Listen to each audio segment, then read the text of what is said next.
Ernest Hemingway was once asked, "What is the most frightening thing you've ever encountered?" And he responded, "A blank sheet of paper."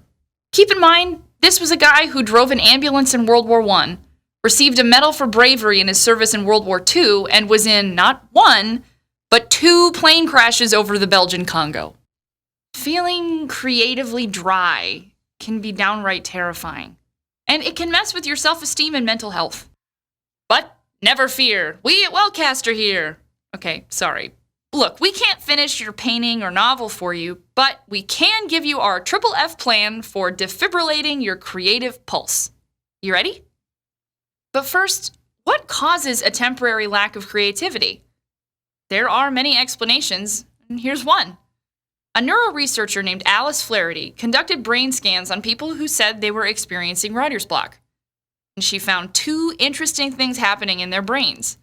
First of all, the subjects had decreased activity in the frontal lobe. This makes sense, because the frontal lobe is responsible for most language faculties. When these people said they were having trouble forming words, they weren't lying. More interestingly, however, was that people with writer's block had increased activity in their temporal lobes. That's the part of the brain that assigns meaning to language. Basically, their ability to use language decreased, but their need to provide meaning increased. They were metaphorically speechless, but bursting with things to say. Here's the takeaway from this, though. It means that a creative rut doesn't necessarily mean a lack of creativity. It just means a temporary inability to express it. So, how do we get around that? While science hasn't given us a hard and fast answer for how to dodge these creative impasses, artists the world over have found a bunch of ways around them. For example, acclaimed singer-songwriter Tom Waits reportedly addresses his creativity as if it's another person. If he's having trouble with a particular song, he'll pace around the studio, telling this song to either get itself written or leave him alone.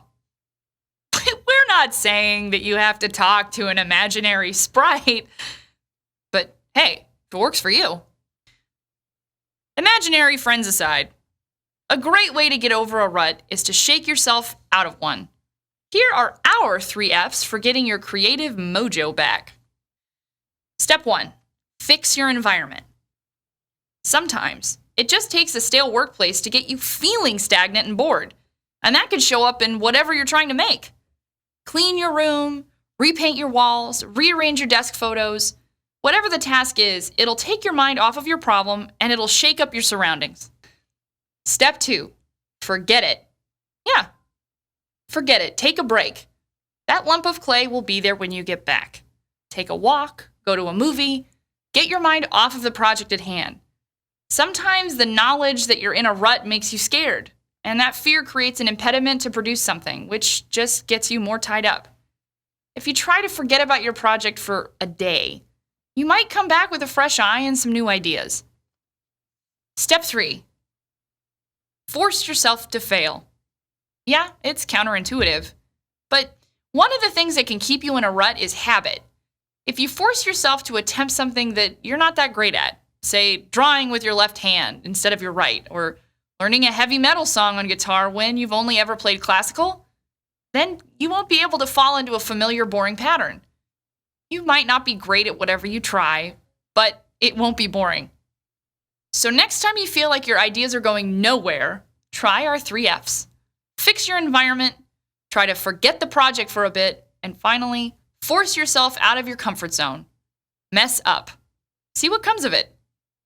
Tweet us at WatchWellCast, email us at watchwellcast@gmail.com, or leave a comment down below.